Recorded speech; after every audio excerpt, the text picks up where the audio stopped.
YCP leader Ambati Rambabu media సమావేశం నిర్వహించారు. ఈ సందర్భంగా పలు అంశాలపై ఆయన మాట్లాడారు. పులిచింతలు ఆగిపోతే పైనుంచి రాదు. ఇంకా పులిచింతల నుంచి రాకపోయినా, నాగార్జున సాగర్ నుంచి రాకపోయినా, శ్రీశైలం నుంచి రాకపోయినా ఏం జరిగింది? పులిచింతలకి ప్లస్ బ్యారేజ్కి మధ్యన రెండు కలుస్తున్నాయి. ఒకటి మున్నేరు, రెండు బుడమేరు. వీటి నుంచి ఎంత ప్రవాహం వచ్చినా వెళ్ళిపోతుంది. ముందే వాటిని ఖాళీ చేసుకుని కుషన్ పెట్టుకోవటం అనేటువంటి కనీసమైన చర్య కూడా చెయ్యనటువంటి వ్యక్తి ఈ రాష్ట్ర ముఖ్యమంత్రి నారా చంద్రబాబు నాయుడు గారు. విజన్ ఉన్నటువంటి వ్యక్తి, చాలా అనుభవం ఉన్నటువంటి వ్యక్తి. ఎవరైనా చేస్తారనేది వెరీ సింపుల్ లాజిక్. అంతకుముందు అనేక సార్లు చేసినటువంటి అంశాలు ఇవన్నీ కూడా. వాటిని మర్చిపోయి మీరు ఏం చేశారు? నేను మనవి చేస్తున్నా, ఆయన ఈ పనిలో లేడు. ఎవరో మన బొంబాయి నుంచి ఒక సినిమా యాక్టర్ అని అంటారు, మరి ఆమె సినిమా యాక్టర్ కాదు తెలియదు. ఆ మహిళను తీసుకొచ్చి ఎవడి మీద కేసు పెడదాం, ఎవడి మీద కక్ష సాధిద్దాం, ఎవరిని లోపలేద్దాం, ఇంతే తప్ప వరద వస్తుంది, ప్రాణాలు పోయే ప్రమాదం ఉంటుంది, ఈ కుషన్ మేనేజ్మెంట్, నీటి మేనేజ్మెంట్ చెయ్యాలి అనేటువంటి పనే లేనటువంటి పరిస్థితుల్లో కక్ష సాధించే ధోరణి ఎలా ఉంటుంది? ఇవాళ నందిగం సురేష్ గారిని అరెస్ట్ చేశారు. ఇంత వర్షంలో కూడా, ఇంత గాంధంలో కూడా ఎట్టా కక్ష సాధించాలి? ఏ ఐపీఎస్ ఆఫీసర్ మీద కక్ష సాధించాలి? ఈ పద్ధతుల్లోనే మీరు వ్యవహరించారు తప్ప కీలకమైన సమయంలో మేనేజ్మెంట్ చేయవలసిన సమయాన్ని వృధా చేసేటటువంటి కార్యక్రమం చేశారు. కక్ష సాధింపుతో మీరు ఈ కార్యక్రమాలన్నీ చేశారని చెప్పడానికి ఇంతకన్నా ఉదాహరణ ఏం కావాలని అడుగుతా ఉన్నా. కుషన్ మేనేజ్మెంట్ చేయలేకపోయారే. ఇప్పుడు మీరు మేల్కొన్నారు. మీ ఇంట్లోకి నీరు వస్తే మేల్కొన్నారు. అసలు నేను తెలియగలుగుతాను సార్, చెప్పండి ప్లీజ్. నారా చంద్రబాబు నాయుడు గారు, ఇవన్నీ కాదు.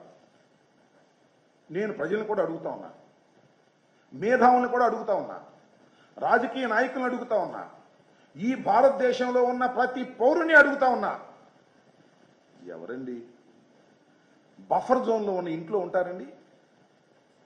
కృష్ణానది ఒడ్డున కరగట్టకి కృష్ణానదికి మధ్యన ఉన్నటువంటి ప్రాంతాన్ని ఏమంటారు? It is a called buffer zone. వరదొస్తే మునిగిపోద్దనే కదా కరగట్టేసింది. ఆ కరగట్టకి దిగువ కట్టినటువంటి ఇంట్లో ఉన్నావే నువ్వు ఇన్ని సంవత్సరాలు?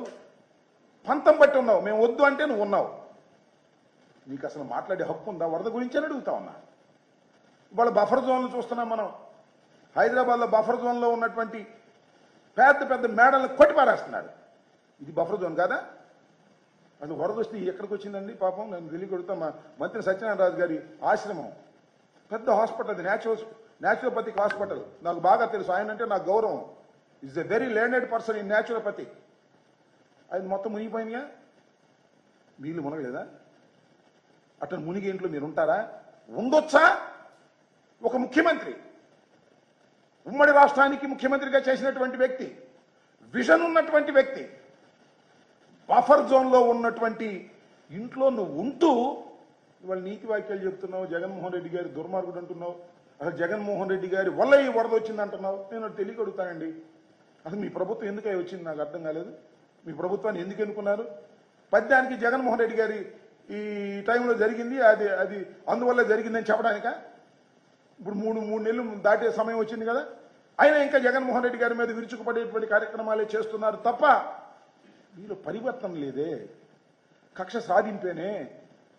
ఇలాంటి సమయంలో కూడా కక్ష సాధింపు మీదే మీ విచక్షణ ధోరణంతా పెట్టారు. నేను మరొక్కసారి రేపు మేమందరూ నోటీసులు ఇచ్చాము. వైఎస్ఆర్ ప్రభుత్వం అధికారంలోకి రాగానే బఫర్ జోన్లో ఉన్నటువంటి ప్రభుత్వ కట్టడాన్ని, ప్రజావేదికని తొలగించాం. అబ్బే తొలగించేశారే, ఎంత కక్ష, ఎంత కార్పణ్యం అన్నారు. దట్ ఈస్ కరెక్ట్ అని చెప్తున్నాయి. వాళ్ళ బఫర్ జోన్లో ఉన్నది ప్రభుత్వాన్ని కాబట్టి మేము తొలగించాం. మీకు నోటీస్ ఇస్తే మీ ఓనరు లింగంనేనాయను ఇంకొక ఆయన అందరూ నోటీసులు కోర్టుకు వెళ్ళారు. కోర్టులో స్టేజ్ తెచ్చుకున్నారు. వెల్, కోర్టు ఎంతవరకు రక్షిస్తుందో చూద్దాం ఇవాళ జరిగిన తర్వాత కూడా. బీఆర్ఎస్ లీడర్ మీడియా సమావేశం నిర్వహించారు. ఈ సందర్భంగా పలు అంశాలపై ఆయన మాట్లాడారు. ఇవాళ ఉన్న చట్టాల ప్రకారం పనిచేయాలి అని చెప్పి మేము పోలీసులకు పదే పదే చెప్తా ఉన్నాం. తెలంగాణ రాష్ట్ర ప్రభుత్వం అన్ని విధాలుగా వైఫల్యం చెందింది. ఇచ్చిన ఒక్క హామీని నెరవేర్చే పరిస్థితిలో లేదు. మధ్యలో వస్తున్న సమస్యలను ఎదుర్కొనే శక్తి లేదు, సత్తా లేదు. మొన్న వరదల విషయంలో దారుణంగా విఫలమైంది. ఒక దిక్కు వర్షాలు వస్తున్నాయని చెప్పి ఇండియన్ మెట్రలాజికల్ డిపార్ట్మెంట్ హెచ్చరిక చేసింది, ఈ రాష్ట్రంలో ఉన్న వాళ్ళు హెచ్చరికలు చేసిండ్రు. అన్ని రాష్ట్రాలలో ప్రజలు అప్రమత్తమైన ప్రభుత్వాలు ముందు జాగ్రత్త చర్యలకు పూనుకున్నాయి. కానీ ఒక్క తెలంగాణ రాష్ట్రంలో మాత్రం ముఖ్యమంత్రి కానీ మంత్రులు కానీ ఎక్కడ కూడా అడ్రస్ లేదు. ఆ రోజు వందలు వేల మంది ఆపదలో ఉంటే సోయి లేకుండా పడుకొని ఉన్నారు.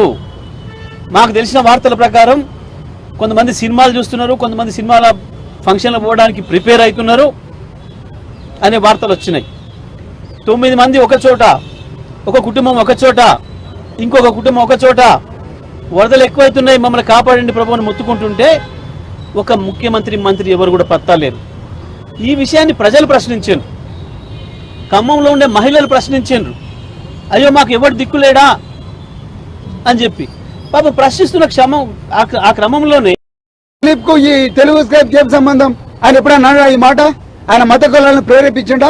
కేవలం ప్రిజంప్షన్స్ మీద ఊహలతోని ఎట్లయినా చేసి బీఆర్ఎస్ పార్టీని ఇబ్బంది పెట్టాలి, తెలంగాణ ఉద్యమకారులు అంటే వాళ్ళు కనుమరుగు కావాలి తెలంగాణ నుండి అని కుట్రతోని రేవంత్ రెడ్డి ఇట్లా చేస్తున్నాడు. మీకు దమ్ముంటే అక్కడ పోయి ఎవరైతే ట్విట్టర్ హ్యాండిల్ యాక్టివ్ పెట్టి మత కులం ప్రేరేపిస్తారో వాళ్ళని తీసుకురండి, మేము కూడా సహకరిస్తాం. అందుకొరకు ఇలాంటి కక్షపూరిత ప్రతీకారపూరితమైన ఈ మానుకోవాలి. అక్రమంగా నిర్బంధించిన కొరతం దిలీప్ గారిని అర్జెంటుగా మరి రిలీజ్ చేయాలి. అదే విధంగా ఖమ్మంలో మరి మా మాజీ మంత్రులపై బీఆర్ఎస్ నాయకులపై పెట్టిన అక్రమ కేసు ఏదైతుందో ఆ అక్రమ కేసును అర్జెంటుగా ఉపసంహరించుకోవాలని బీఆర్ఎస్ పార్టీ డిమాండ్ చేస్తున్నాం. Thank you very much.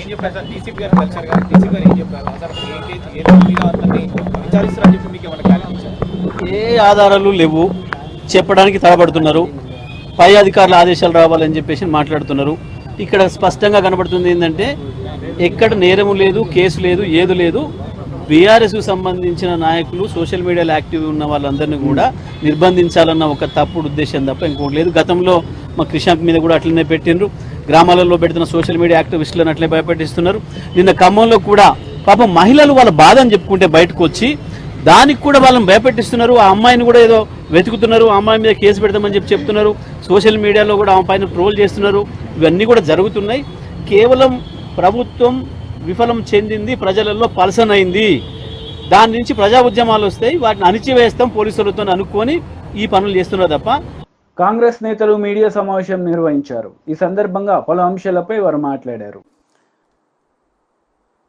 And she had a 99% stake in that company. So they asked for more details. What should have been done? There should have been an inquiry. We're not here to say whether those allegations are correct or incorrect. Neither can Ms. Butch say that. There should have been an independent inquiry done. No. Now what happened? There is something called the Indian Venture Capital Association, which is an industry body, and the Association of Mutual Fund Investors. All of you, I'm sure, have some investments in mutual funds. And that industry body, they came out and responded. Now, what is Indian Venture Capital Association and the Association of Mutual Fund Industries have to do with the allegation made by a foreign research firm against an individual? Who is asking them to respond? Were they under pressure to respond? Did somebody from Delhi make a call to them asking them to respond? Why? Now let's move forward. On the 2nd of September, my colleague, Mr. Pavan Khera, had a press conference where he had some documentary evidence, and he said that documents show that Ms. Madhavi Puri Butch has earned income, or I think he used the word salary, but earned income from 2 places when she was still the chairperson of SEBI. Now the response came. This time the response came from ICICI Bank, because the allegation was that she earned income from ICICI while as chairperson of SEBI. Now, ICICI is only indirectly implicated in this allegation. The primary person who's been accused in this allegation is Ms. Butch. But the primary person never responded. The company that is indirect, implicitly accused, responded. And the response was, these are stock options. Or somebody said, these are retirals. This is not salary. This is wealth. All these different terms were used. You know, you remember Mr. Vinod Rai, famously, for notional loss theory. He would have called this notional income. Whether it is stock options or retirals or dividends, it is income. This was from ICICI. What was the allegation? Even if it was stock option, she's earning income from ICICI stock. Who is regulating ICICI stock? Ms. Madhabi Puri Butch. Is there a conflict or not? I'm earning income. Yes, I may have been given stock options much before, but my income depends on the stock price. Who is regulating the stock price? Me. Is that a conflict or not? There was a very clear conflict. Now, if there was a conflict, was this disclosed?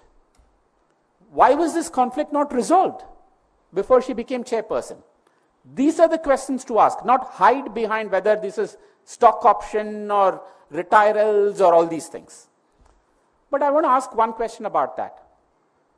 Why did ICICI respond? I'll give you another similar example. There was a lady, senior lady executive, very senior executive of ICICI Bank, Ms. Chanda Kochar. TDP leader media సమావేశం నిర్వహించారు. ఈ సందర్భంగా పలు అంశాలపై ఆయన మాట్లాడారు. దగ్గర 63 సంవత్సరాలు, 65-67 సంవత్సరాలు దాటి ఎన్ని లక్షల క్యూసిక్లు ఫ్లడ్ వచ్చినా కూడా నిర్మాణం చేసిన దగ్గర నుంచి తట్టుకొని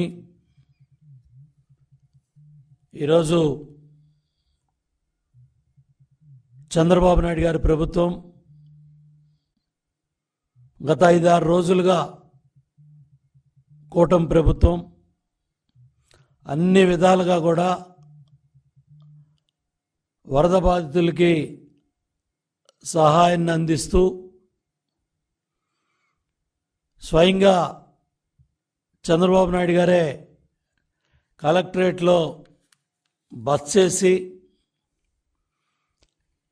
యంత్రాంగాన్ని మొత్తం పరిగెత్తిస్తూ దగ్గర జేసీబీ మీదే 22 కిలోమీటర్లో ప్రయాణం చేసి బాధితులకు ధైర్యం చెప్తూ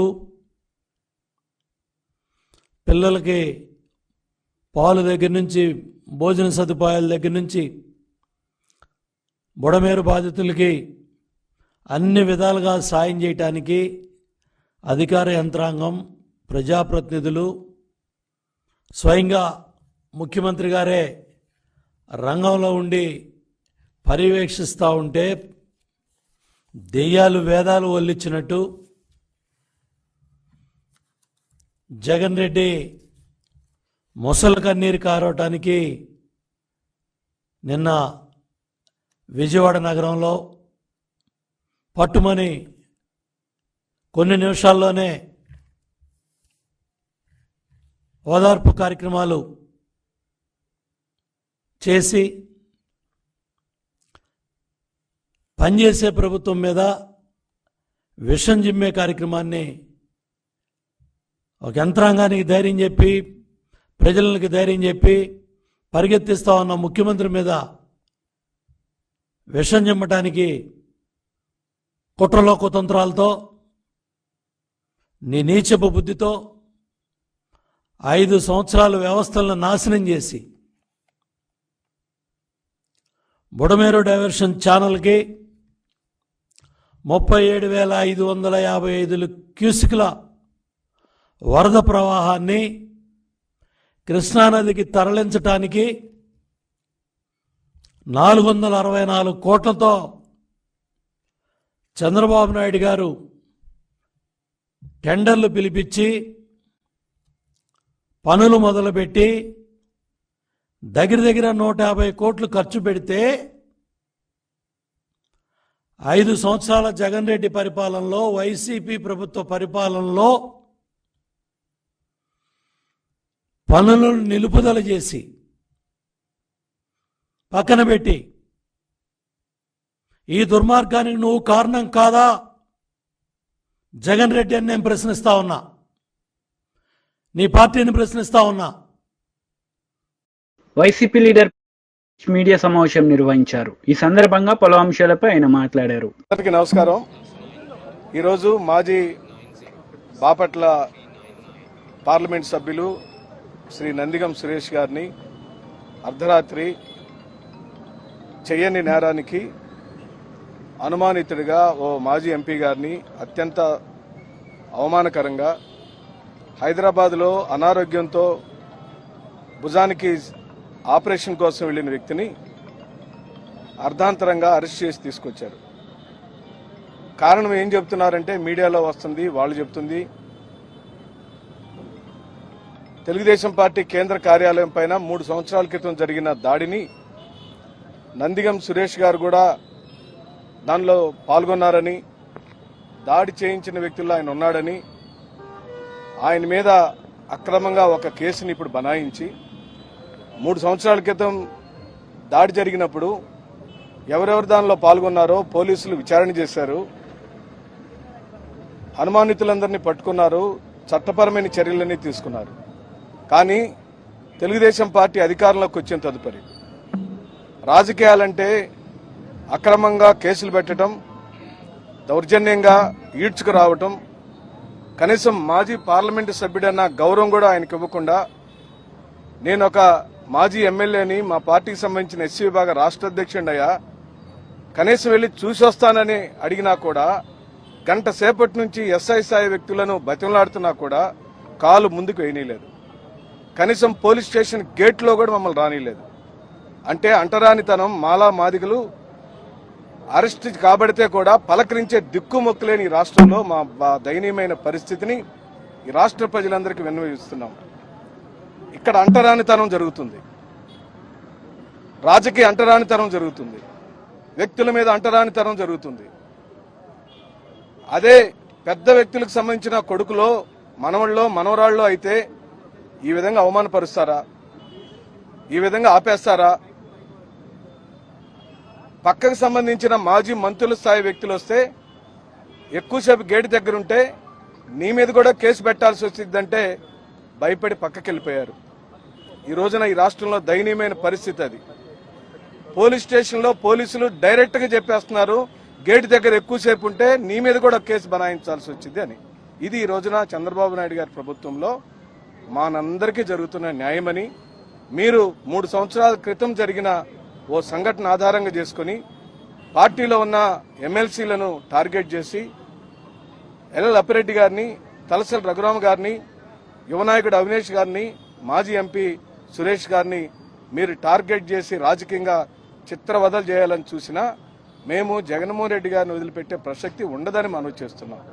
దళిత బలహీన వర్గాలు, మైనార్టీ వర్గాలు, అలాగనే పేదలైనటువంటి అగ్రవర్ణాలను అనేక మంది ఈ రోజున జగన్మోహన్ రెడ్డి గారి పక్షాన ఎవరు నిలబడితే వాడు ద్రోహి, వాడు దొంగ, వాడు కూనీకోరు, వాడు అనేకమైన పాపాలు చేసిన వాడిగా ఈ రోజున రాజకీయాల్లో మీరు చేస్తున్న వికృతమైన చేష్టలు ఈ రోజు నీ ప్రపంచం చూస్తుంది.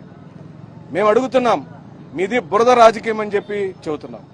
ఓ పక్కన విజయవాడ మునిగిపోతే ప్రజలందరూ లక్షల కొద్దీ 6 లక్షల పైచీలకు ప్రజలు రోడ్డు మీద పడితే దిక్కుమొక్క లేకుండా అనాథలుగా మారిపోతే దాన్ని వదిలేసి ఈ రోజున బురద రాజకీయం చేస్తారా? ఎన్ని రోజులు చేయగలుగుతారు? ఎన్ని రోజులు ఉంటుంది మీ దగ్గర అధికారం? మీరు ఈ రోజున గ్రామాల్లోకి వస్తే మీరిచ్చిన హామీలు నెరవేర్చలేక మీరు చేసిన ద్రోహాన్ని ప్రజలు చేతుకరించుకుంటున్నారని ఈ రోజున డైవర్షన్ పాలిటిక్స్ చేస్తున్నారు. ఈ రోజున మీరు విజయవాడలో చేతులు ఎత్తేసి మీరు చేసిన పాపాలని ఈ విధంగా అరెస్టులు చేసి ప్రజల యొక్క మనసుని, ప్రజల యొక్క దృష్టిని మార్చడానికి చేస్తున్నారు. నందిగం సురేష్ గారు ఒక ఎంపీ స్థాయికి ఎదిగాడు. ఆయన స్వయం కృషితో పైకొచ్చిన వాడు. తండ్రి గారి పేరు చెప్పో, తాతగారి పేరు చెప్పో వచ్చినవాడు కాదు. కష్టపడి జగన్మోహన్ రెడ్డి గారి ద్వారా ఓ కార్యకర్త స్థాయి నుండి బాపట్ల ఎంపీ స్థాయికి ఎదిగినవాడు. అలాంటి వ్యక్తిని ఈ రోజున మీరు దారుణంగా అవమానపరిచిన, దొంగ కేసులు బనాయించాలని చూసిన, గతంలో కూడా ఆయన్ని మరి రాజధాని ప్రాంతంలో చెరుకు తోటలను తగలబెట్టించాడని అనుమానితుడిగా తీసుకెళ్లి మీరు ఏ విధంగా ఘోర అవమానాలు చేశారో మీరు చూశారు. ప్రజలు ఆయన్ని ఎంపీని చేస్తే ఈ రోజున మీరు మళ్లీ తీసుకొచ్చి జైల్లో పెట్టారు. ఇది మేము గుర్తుపెట్టుకుంటామని చెబుతూ ఇలాంటి అకృత్యాలకు పోలీస్ శాఖ వారికి కూడా మేము మనవి చేస్తున్నాం. మీరు ఇలాంటి రాజకీయాలకు సహకరించి ఈ విధంగా మీరే ఒక గూండాల్లాగా ప్రవర్తిస్తే ప్రజాస్వామ్యంలో దళితులకు మరి ముఖ్యంగా మాకు చాలా చాలా బాధగా ఉంది, అవమానకరంగా ఉంది. భయపడుతున్నాం మీ రాజకీయం ఎందాకపోతుందని చెప్పి. కానీ జగన్మోహన్ రెడ్డి గారు మాత్రం వదిలే ప్రసక్తి లేదని చెప్పి మనం చేస్తున్నాం. టీడీపీ లీడర్ మీడియా సమావేశం నిర్వహించారు. ఈ సందర్భంగా పలు అంశాలపై ఆమె మాట్లాడారు. కళ్ళుండి మాట్లాడుతున్నారా, కళ్ళు లేక మాట్లాడుతున్నారా, మతుండి మాట్లాడుతున్నారా, మతి లేకుండా మాట్లాడుతుందా, ఈ రోజు ఎలా మాట్లాడుతుందనే విషయం మాకు ఎవరికి కూడా అర్థం కావట్లేదు. మోకాళ్ళ లోతు నీళ్లు వచ్చి ప్రజలు అల్లాడుతుంటే వాళ్ళ బాధని తన బాధగా చేసుకొని నారా చంద్రబాబు నాయుడు గారు కంటి నిండా కునుకు లేకుండా అహర్నిశలు కష్టపడుతూ ప్రజలకి నేనున్నాను అండగా అని భరోసానిస్తూ వాళ్ళకి తిండి దగ్గర నుంచి, వైద్యం దగ్గర నుంచి, సరుకుల దగ్గర నుంచి, వాళ్ళకి మానసికంగా భరోసానిచ్చే దగ్గర నుంచి, ఆ తర్వాత తీసుకోవాల్సిన చర్యలు అక్కడ ఏదైనా ఫైర్ ఇంజిన్ ద్వారా మట్టి తీసేయడం దగ్గర నుంచి, గర్భిణీ స్త్రీలని తరలించడం దగ్గర నుంచి, చిన్న పిల్లల్ని కాపాడటం దగ్గర నుంచి, కొద్దిగా జబ్బు చేసిన వాళ్ళందరినీ జాగ్రత్తగా హాస్పిటల్ తీసుకెళ్లే దగ్గర నుంచి,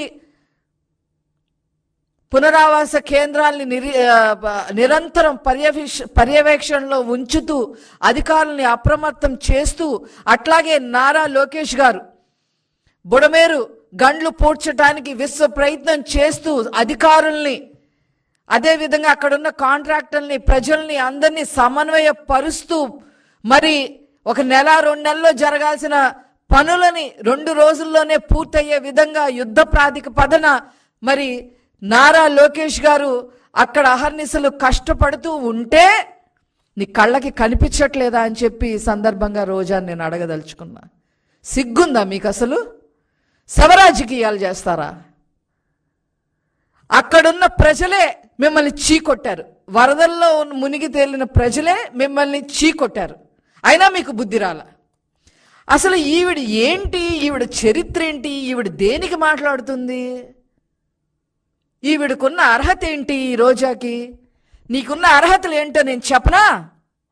ఏపీఐసిసి చైర్మన్గా ఉంటూ కృష్ణపట్నం దగ్గర 11,000 ఎకరాలలో 2,000 ఎకరాలు 2,000కు పైన లావాదేవీలు జరిగితే నీ వాటా ఎంత తీసుకున్నావో ప్రజలందరికీ కూడా తెలుసు అని చెప్పి ఈ సందర్భంగా చెప్తున్నా. నువ్వు వరద బాధితుల గురించి, ముఖ్యంగా నారా లోకేష్ గారి గురించి